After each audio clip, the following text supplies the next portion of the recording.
Hi friends, Pastor Sean here with Reverend Matt Stone, our incoming lead pastor.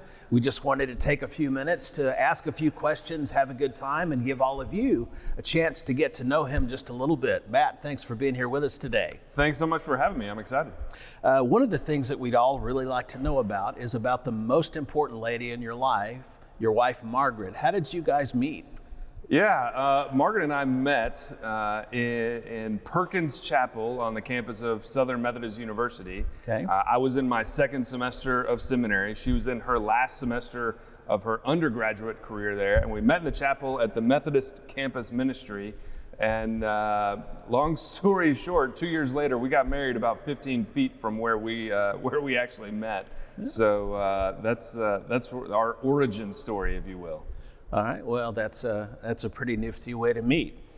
Why did you move from that place where you guys met, Texas, to Georgia, and you moved during a pandemic? Yeah, it makes a lot of sense, right? Totally. Yeah. Sean, that's a great question. The process of discernment, if you will, for this move from Texas to Georgia actually began when my daughter turned 9. When Charlotte turned 9, Margaret and I were reflecting on what it meant that we were halfway through our time with her and our son Jackson at home before they left our house. And we had talked for so long about all the things that we wanted for our family. And one of the top goals, one of the top values for us was the desire to be close to our extended family. Margaret grew up in the Alpharetta, Duluth area, and she had been kind of chasing me around Texas for 15 years. Gotcha. And so we were really excited about the prospect of what God had in store for us in moving closer to our family. And frankly, that all happened long before COVID.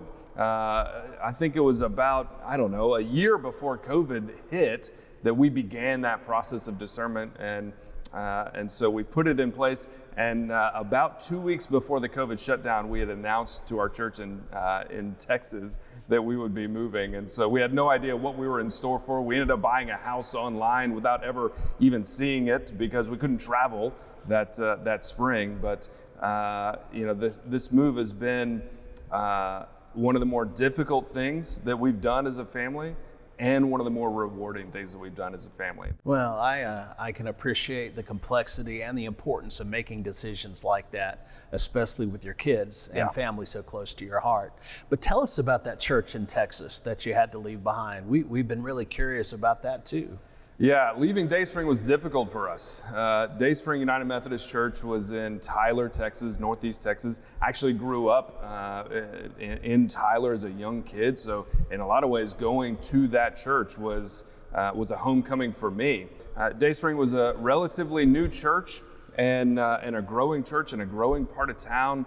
And as we look back on that time, as I look back on that ministry, there are a couple things that I get still very excited about.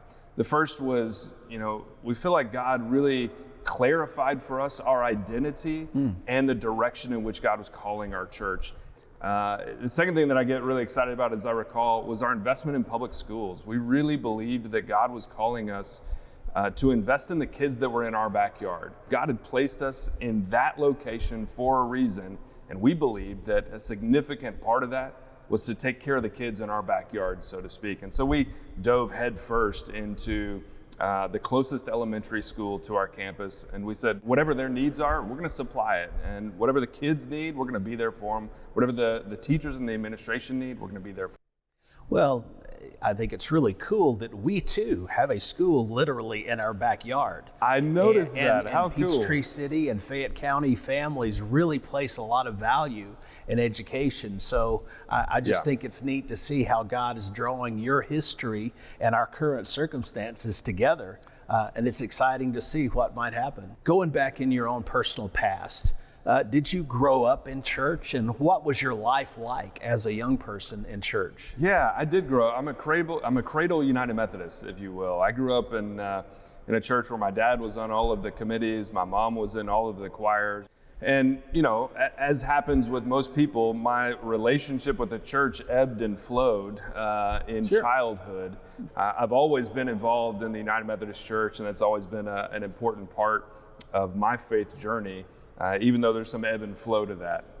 Well, I don't know any Christian that doesn't experience some ebb and flow in the course of their life. I mean, life is full of ups and downs. Sure. And, the great news is that God is faithful with us no matter where we go on that journey.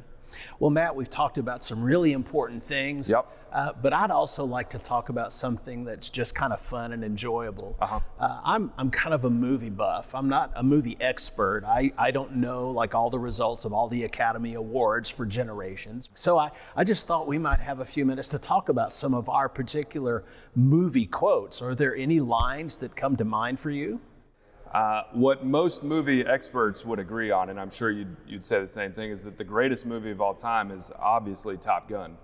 And I feel the need for speed is the quote that comes to mind. Sure. Pastor Matt, we've really enjoyed getting to know you a little bit. Thanks so much for spending these moments in front of a camera so that our people can get to know you. Friends, we want to encourage you to put on your calendar Sunday, July the 10th. That'll be Pastor Matt's first Sunday with us. I hope that you all are as excited as I am to have him come and to be here with us in ministry. We can look forward to good times in ministry together. Looking forward to seeing you then. Matt, thank you so much. Thanks so much, Sean.